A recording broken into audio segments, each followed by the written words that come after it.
আমরা অ্যালডিহাইডে HCN দিলাম, এতে অ্যাডিশন রিয়াকশন হবে। মেকানিজমটা কি?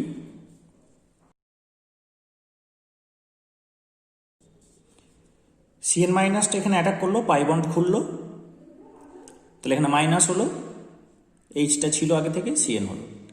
এবার HCN এর H প্লাসটা কিন্তু পড়ে আছে, সেই H প্লাসটাকে ধরবে। তাহলে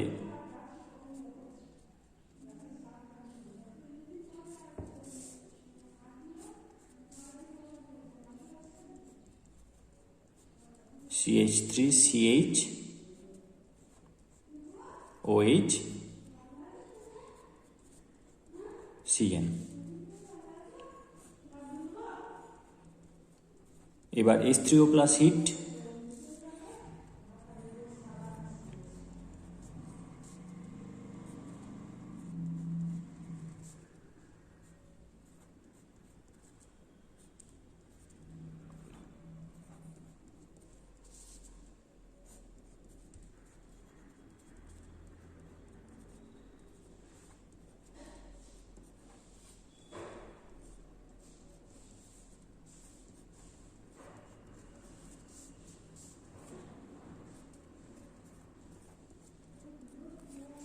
এই যেগুলো পরপর করলাম এইগুলো কিন্তু এই রিয়াকশনটা নয়, রিয়াকশন উইথ HCN না। রিয়াকশন উইথ HCNটা কোথায় শেষ হয়ে গেল? এইখানটাতে শেষ হয়ে গেল। যদি আমাকে শুধু ইথানল দিয়ে HCN দেয়, তাহলে আমি লিখব প্রোডাক্ট CH3 CHOH CN। তাহলে এই সায়ানাইডটা নিউক্লিওফিলিক অ্যাটাক করেছে, কাউকে বের করে দেয়নি, তাহলে এটা সাবস্টিটিউশন নয়। এবার পাই বন্ডটা খুলেছে, পাই বন্ডটা খুলে H প্লাসকে ধরেছে, তাহলে এই পুরো জিনিসটা কিন্তু এখানে অ্যাড হয়ে গেল, তাই এটা অ্যাডিশন রিয়াকশন। এইটার নাম হচ্ছে সায়ানোহাইড্রিন। যে কোনো অ্যালডিহাইডই সায়ানোহাইড্রিন প্রস্তুত করে, কারণ এরা রিয়াক্টিভ হয়, স্টেরিক রিপালশন এদিকটা নেই। যে কোনো অ্যালডিহাইড সায়ানোহাইড্রিন তৈরি করবে। কিটোনের মধ্যে তারাই করবে যাদের স্টেরিক রিপালশনটা কম, অর্থাৎ প্রোপানন বা অ্যাসিটোন পারবে, বিউটানন পারবে, পিনাকোলোন পারবে। যাদের স্টেরিক রিপালশনটা কম সেই সমস্ত কিটোনরা পারবে, আর সমস্ত অ্যালডিহাইড পারবে। হায়ার অর্ডার কিটোনগুলো কিন্তু পারবে না। HCN এর সাথে বিক্রিয়া এখানেই কমপ্লিট। এটা নাম হচ্ছে ইথানল সায়ানোহাইড্রিন বা অ্যাসিটালডিহাইড সায়ানোহাইড্রিন। যেহেতু বিক্রিয়াটা অ্যাডিশন, তাই নামটাও অ্যাডিশন হলো, অ্যাসিটালডিহাইড সায়ানোহাইড্রিন। যদি এটা অ্যাসিটোনে দিতাম তাহলে হতো অ্যাসিটোন সায়ানোহাইড্রিন। এর মেকানিজমটা এখানে দেখাচ্ছি। তাহলে এইভাবে এটা তৈরি হলো সায়ানোহাইড্রিন। তারপর এখান থেকে কি করতে পারি? রিয়াকশনটা তো হলো, অর্গ্যানিক কম্পাউন্ড সিনথেসিসে সায়ানোহাইড্রিনের রোলটা কি সেটা এর পরেরটা দেখছি। আমি এটাকে হাইড্রোলিসিস করে অ্যাসিড বানিয়ে দিতে পারি। তাহলে এটা কি অ্যাসিড পেলাম? এটা হচ্ছে যে alpha hydroxy acid. Alpha hydroxy acid, একে যদি কনসেন্ট্রেটেড H2SO4 দিয়ে হিট দিই তাহলে এই OH আর এই H বেরিয়ে যাবে, ডিহাইড্রেশন হবে, এবং আমরা পাবো CH2 double bond CH bond COOH। এটা একটা ইম্পর্টেন্ট অর্গানিক কম্পাউন্ড। তাহলে এটাকে এইভাবে সিনথেসাইজ করা যেতে পারে, অ্যাক্রাইলিক অ্যাসিড। ইটসেলফ HCN এর সাথে শুধু বিক্রিয়া করে সায়ানোহাইড্রিন প্রস্তুত করাটাই কিন্তু মেন উদ্দেশ্য না। সায়ানোহাইড্রিন আমরা তৈরি করব ফার্দার আমাদের কোনো উদ্দেশ্য আছে বলেই, তাই এটার অ্যাপ্লিকেশন কিন্তু অর্গানিক, বিভিন্ন ধরনের অর্গানিক কম্পাউন্ড সিনথেসিসে। শুধু সায়ানোহাইড্রিন করে ছেড়ে দিয়ে কোনো লাভ নেই। তাহলে একটা আমরা দেখালাম যে অ্যাক্রাইলিক অ্যাসিড সিনথেসিস করতে পারছি, আর এইটার একটা নাম হচ্ছে ল্যাকটিক অ্যাসিড।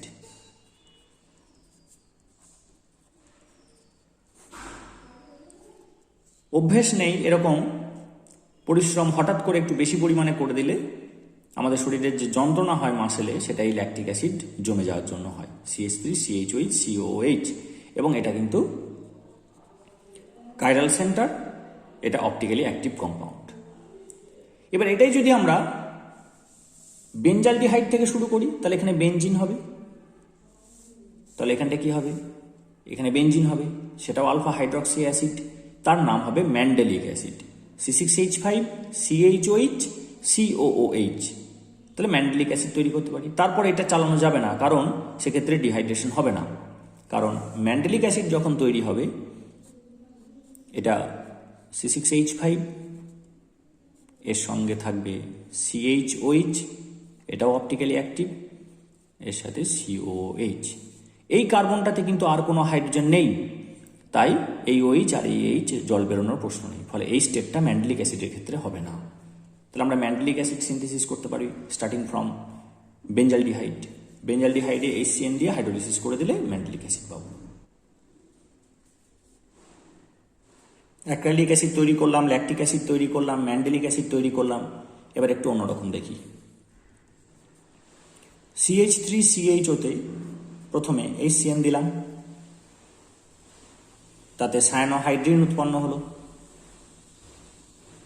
CH3CHOH CN, এটা তৈরি হলো।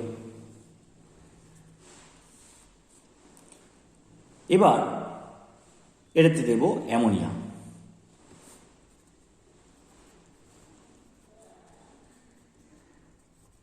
হাই প্রেশার টেম্পারেচার দিলে নিউক্লিওফিলিক সাবস্টিটিউশন হয়ে যাবে, এটা বেরিয়ে যাবে, হবে CH3CH NH2, তাহলে অ্যামোনিয়ার হাইড্রোজেন আর ওই জল বেরিয়ে গেল।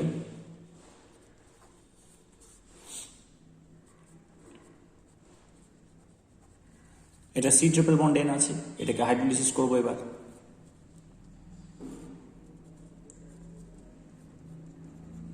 তাহলে H3O প্লাস কমা হিট,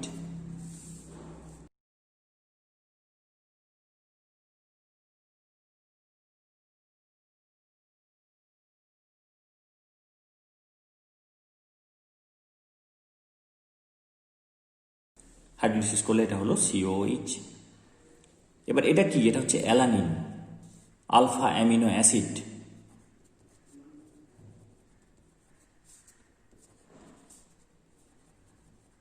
তাহলে অ্যামিনো অ্যাসিডও আমরা এখান থেকে সিনথেসিস করতে পারছি।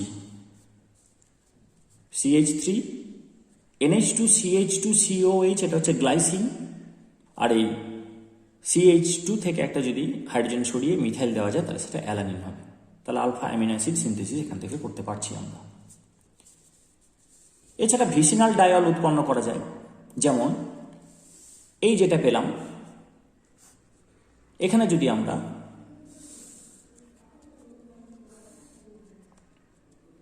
লিথিয়াম অ্যালুমিনিয়াম হাইড্রাইড দিই, অর্থাৎ CH3CHOH C triple bond N,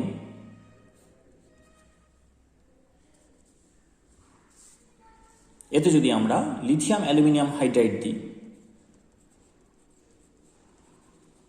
তাহলে, বা নিকেল হাইড্রোজেন দিলেও হবে,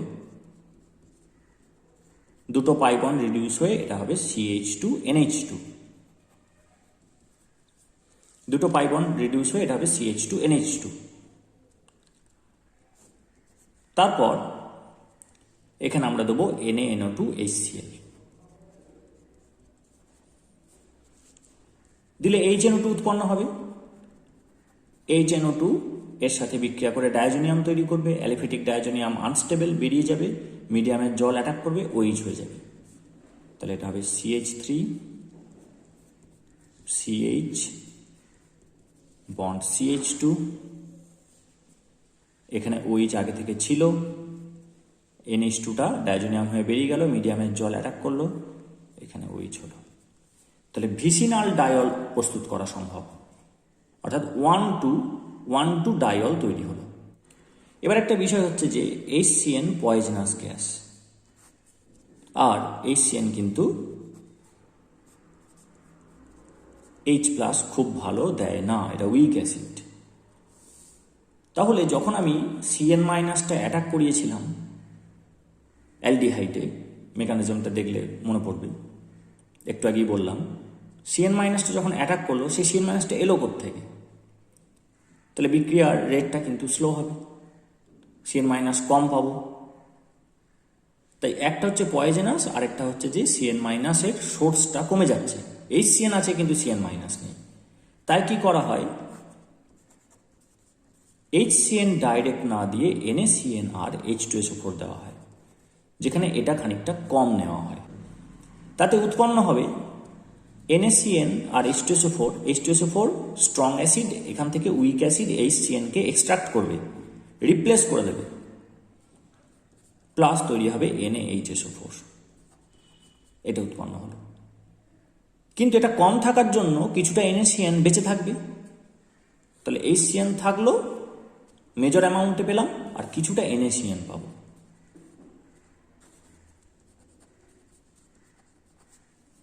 এই NaCN কি করবে, হাইড্রোলিসিস হবে। সল্টের হাইড্রোলিসিসটা কেমন হয়, এটা প্রথমে ভেঙে গিয়ে দেবে Na+ আর CN-। এই Na+টা হচ্ছে স্ট্রং বেসের conjugate acid, hence weak, it will not react with water, but CN- is the conjugate base of weak acid HCN। এটা উইক অ্যাসিড, তার কনজুগেট বেস অণুবন্ধী ক্ষার হচ্ছে এটা। এটা কিন্তু strong, it will react with water. এটা ওয়াটারের সাথে রিয়াক্ট করে কি দেবে, CN- plus H2O, arrow HCN plus OH-। OH- পেলাম, অর্থাৎ মিডিয়ামটা হলো কি অ্যালকালাইন। এই OH- কি করবে, ক্যাটালিস্ট হিসেবে কাজ করবে। কি রকম না, আরেকটা যে HCN বা NaCN এর সাথে H2SO4 বিক্রিয়া তো অনেক HCN উৎপন্ন হয়েছে, কিছুটা NaCN বিক্রিয়া করেনি, সেই NaCN থেকে আমি OH- পেলাম। এই OH- এখানকার কোনো একটা HCN থেকে ও প্রোটন এক্সট্রাক্ট করবে। প্রোটন এক্সট্রাক্ট করে করবে কি, CN- করে দেবে, প্লাস জল। এই CN- এবার অ্যালডিহাইডে অ্যাটাক করবে, যেরকম দেখানো হয়েছে আগে। এই সায়ানাইডের এই মাইনাসটা এখানে অ্যাটাক করলে পাই বন্ড খুললো, এখানে মাইনাস হবে। এই মাইনাসটা আবার জল থেকে H+ সংগ্রহ করে নিয়ে আবার OH- তৈরি করবে, সেই OH- আবার একটা HCN থেকে CN- বের করবে। অর্থাৎ OH- এই বিক্রিয়াতে ক্যাটালিস্ট হিসেবে কাজ করছে। কিন্তু সেটা কিভাবে সিনথেসাইজ হলো, আমি কি বাইরে থেকে দিলাম, বাইরে থেকে দিইনি, আমি HCNটাকে মিডিয়ামেই উৎপন্ন করলাম, তাতে বাইরে থেকে টক্সিক গ্যাস হ্যান্ডেল করতে হলো না, আর করবার সময় এটাকে একটু কম নিলাম, তাতে NaCN কিছুটা থেকে গেল। তার যে সল্ট হাইড্রোলিসিস মেকানিজম, তাতে OH- ও নিজেই তৈরি করলো, সেটাই ক্যাটালিস্ট হিসেবে কাজ করছে। এতে কি হয়, এটা আসলে একটা রিভার্সেবল রিয়াকশন, সায়ানোহাইড্রিন ফরমেশনটা একটা রিভার্সেবল রিয়াকশন, এতে ফরওয়ার্ড রিয়াকশনটাকে বাড়ানো যায় এইভাবে। তাহলে this is the nucleophilic addition reaction of hydrogen cyanide to ketone and aldehyde.